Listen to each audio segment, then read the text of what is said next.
السلام علیکم ورحمۃ اللہ وبرکاتہ۔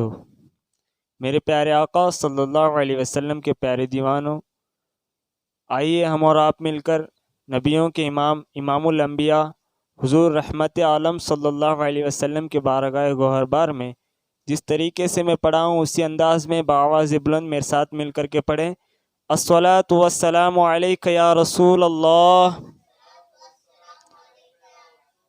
الصلاۃ والسلام علیک یا حبیب اللہ، الصلاۃ والسلام علیک یا نور اللہ، وعلی آلک واصحابک یا حبیب اللہ صلی اللہ تعالی علیہ وسلم۔ آئیے ہم اور آپ مل کر کے اس ہفتہ اور اجتماع میں وضو کے مکروہات کو سیکھنے کی کوشش کریں گے۔ حدیث پاک ہے، حضرت عقبہ بن عامر رضی اللہ تعالیٰ عنہ سے روایت ہے کہ میں نے نبی کریم صلی اللہ علیہ وسلم کو یہ فرماتے ہوئے سنا ہے کہ جو شخص اچھی طرح وضو کرے پھر کھڑے ہو کر کے اس طرح نماز پڑھے، اس کو علم ہو کہ نماز میں کیا پڑھ رہا ہے، تو ایسے شخص کے لیے اللہ رب العزت گناہوں سے اس طرح سے پاک فرما دیتا ہے جیسے وہ ابھی ابھی اپنی ماں کے پیٹ سے پیدا ہوا ہو۔ سبحان اللہ، سبحان اللہ۔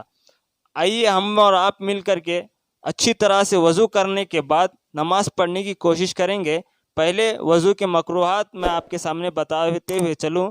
وضو کے مکروہات کیا کیا ہیں؟ وضو کے مکروہات، پہلا مکروہ یہ ہے کہ عورت کے بچے ہوئے غسل یا وضو کے پانی سے وضو کرنا یہ مکروہ ہے، مرد کے لیے یہ مکروہ ہے۔ اکثر و بیشتر یہ واقعہ میں اس وقت پیش آتا ہے جیسے ٹھنڈی کا موسم ہو۔ جب ٹھنڈی کا موسم ہوتا ہے، عورت غسل یا وضو کر کے گرم پانی سے باہر آتی ہے تو مرد بھی جا کر کے وضو کرنے کی، اسی پانی سے وضو کرنے کی کوشش کرتا ہے، تو لہٰذا ایسا نہ کرے، ایسا کرنا مکروہ ہے۔ دوسری مکروہ، وضو کے لیے نجیس جگہ پہ بیٹھنا یہ مکروہ ہے۔ نجیس کا مطلب یہ ہے کہ گندی جگہ، جہاں پر گندی جگہ ہو یا پھر گندی چیزیں رکھی گئی ہو، اس جگہ پر بیٹھ کر کے وضو کرنا مکروہ ہے۔ آپ کو گارنٹی ہو کہ اس جگہ صاف ہے، پاک ہے، وضو کے لائق ہے، تو ایسی جگہ پر بیٹھ کر کے وضو کریں۔ تیسری مکروہ یہ ہے، نجیس جگہ کا پانی جہاں ٹپکتا ہے، یعنی آپ اگر کسی بلڈنگ کے نیچے وضو کر رہے ہیں، اوپر سے کوئی پانی ٹپک رہا ہے، وہ پانی ناپاک ہے، آپ کو لگ رہا ہے، تو ایسی جگہ پر بیٹھ کر کے وضو کرنا مکروہ ہے۔ اس چیز سے بھی بچنے کی کوشش کریں۔ چوتھی مکروہ، چوتھی مکروہ مسجد کے درمیانی حصے میں بیٹھ کر کے وضو کرنا ہے۔ دیکھا آپ نے، مسجد کے اندر بھی کتنا ادب کا خیال رکھنا ہمیں ضروری ہے۔ اگر وضو کی ضرورت ہے تو بھی آپ مسجد میں بیٹھ کر کے وضو نہیں کر سکتے، بلکہ مسجد کے اندر ایک مخصوص جگہ کیے ہوتے ہیں جہاں پر بیٹھ کر کے وضو کرا جاتا ہے، وہیں پر آپ وضو کرنا ہے انشاءاللہ۔ چھویں مکروہ آپ کو یہ ہے، پانچویں مکروہ آپ سماعت فرمائیں۔ پانچویں مکروہ، اعضائے وضو سے جو ٹپکتا ہوا پانی ہے، جب آپ وضو کا اعضا دھو کر کے ٹپکتا ہوا پانی ہے، تو یہ ٹپکتا ہوا پانی وضو کے پانی میں ٹپکانا یہ مکروہ ہے۔ سمجھ گئے آپ؟ جب آپ وضو کرنے کے لیے، یہ تو ابھی مسجد میں تو نل ہوتے ہیں، یہاں پر ممکن نہیں کہ وہ آپس جا کر کے پانی میں مل جائے۔ گھر پر آپ جب وضو کر رہے ہوں گے تو ظاہر سی بات ہے کہ ایک جگ سے آپ وضو کر رہے ہوں گے یا پھر ایک برتن لے کر کے آپ وضو کر رہے ہیں۔ جب آپ چہرہ پر دھوتے ہیں تو آپ کے چہرے پر سے جو ٹپکتا ہوا پانی ہے، آپ کو یہ دھیان میں رکھنا ہے کہ وہ پانی کہاں پڑ رہا ہے۔ کہیں آپ وضو کے پانی میں تو مکس نہیں ہو رہا ہے، مل نہیں جا رہا ہے، تو اس کا خیال رکھنے کی کوشش کریں۔ آئیے اب چھویں مکروہات میں آپ کے سامنے بتاتے ہوئے چلوں۔ یہ بہت ہی اہم ہے، ایسا ہوتا نہیں ہے، اکثر کبھی کبھی ہو جائے تو اسی پانی سے وضو نہیں کرنا ہے۔ پانی پانی میں خکار ڈالنا یا رینٹ ڈالنا، ڈال کر کے اسے وضو کرنا یہ مکروہ ہے۔ اکثر نہیں ہوتا ہے، کبھی کبھی بائی چانس ہو جاتا ہے، تو ایسے پانی سے وضو نہیں کرنا، وہ بلکہ وہ پانی کو بہا کر کے دوسرے صاف و ستھرے پانی سے وضو کرنا ہے۔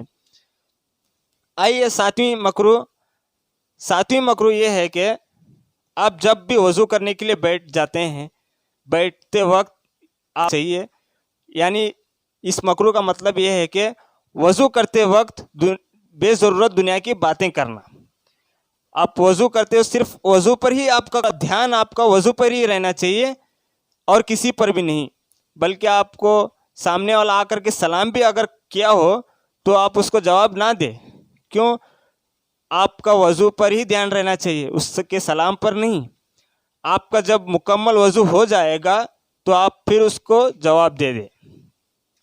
اور آگے بڑھیے، 8ویں مکروہات یہ ہے بے ضرورت سے زیادہ پانی خرچ کرنا۔ ضرورت سے زیادہ پانی خرچ کرنا، دیکھا آپ نے، اگر آپ نل چالو رکھ کر کے کسی اور کے ساتھ میں بے ضرورت دنیا کی باتیں میں مشغول ہو جائیں گے تو ایسا پانی ایسے ہی بہتا ہی رہتا ہے، ایسا بہانا یہ مکروہ ہے۔ لہٰذا آپ کو ضرورت سے کتنا ضرورت ہے اتنا ہی پانی استعمال کرنا ہے، یعنی جور نل رکھ کر کے آپ کو وضو نہیں کرنا ہے۔ ایک میڈیم میں جتنا آپ کو ضرورت ہے، جتنا آپ کو پانی لگ رہا ہے، اتنی ہی پانی سے وضو کرنا ہے۔ اب 9ویں، پانی اس قدر کم خرچ کرنا بھی مکروہ ہے کہ وہ سنت ادا نہ ہو۔ دیکھا آپ نے، اگر سنت کو چھوڑ کر کے پانی بچانے کے غرض سے اگر سنت کو چھوڑ رہے ہیں تو ایسا چھوڑنا بھی مکروہ ہے۔ سمجھ گئے آپ؟ دھیان کے ساتھ وضو کرنا ہے۔ وضو میں یہ بھی ضرورت ہے کہ ہمارا سنت ادا ہو رہی ہے یا نہیں ہو رہی، اس پر بھی آپ کو دھیان رکھنا ہے۔ اگر آپ پانی بچانے کی کوشش میں لگ کر کے سنت کو چھوڑ دیں گے، صرف فرض ادا کر کے فٹافٹ فرض ادا کر کے جا کر کے نماز پڑھیں گے تو آپ کی نماز تو مکمل ہو جائے گی، لیکن آپ کے ثواب میں کمی آئے گی، آپ کا یہ وضو کرنا مکروہ ہو جائے گا۔ اب 10ویں مکروہات یہ ہے کہ قبلے کی طرف منہ کر کے تھوکنا یا خکار ڈالنا یا کلی کرنا۔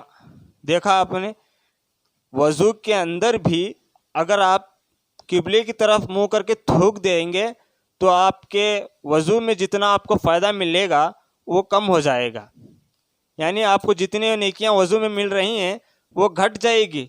اگر آپ لکڑ پر کھڑے ہو کر کے فالتو میں دوستوں کے ساتھ ٹھہر کر کے گفتگو کرتے وقت گٹکا کھا کر کے قبلے کی طرف تھوک دیں گے، آپ کو یہ ہوش بھی نہیں ہوگی کہ میں قبلے کی طرف منہ کر کے تھوک رہا ہوں۔ اب ایسا تھوکنا کیا ہوگا؟ وضو میں یعنی کہ آپ عبادت کرنے کے لیے صاف ہو رہے ہیں، ایسی چیز کے اندر بھی اگر آپ قبلے کی طرف منہ کر کے تھوک دیں گے تو آپ کو ثواب میں کمی آئے گی۔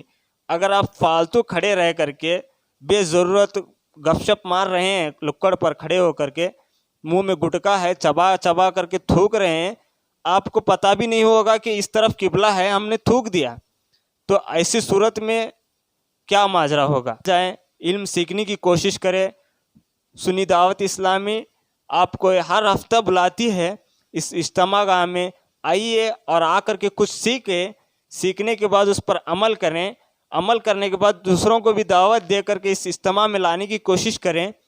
تو آپ آتے نہیں ہیں، جب بھی آئیں گے نا تو کسی کے دوست کو لانے کی کوشش کریں تاکہ اس کو بھی علم ہو جائے کہ میں کہاں پر تھوک رہا ہوں، کہاں پر نہیں تھوکنا ہے، کہاں پر تھوکنا ہے، اس کو اس کا پتہ ضرور ہو۔ کیونکہ یہ آج کا معاشرہ ہی ایسا ہے کہ ہر کوئی گٹکا کھاتا ہے، ہر کوئی تمباکو کھاتا ہے، ہر کوئی پان کھاتا ہے اور کہیں پر بھی تھوک دیتا ہے۔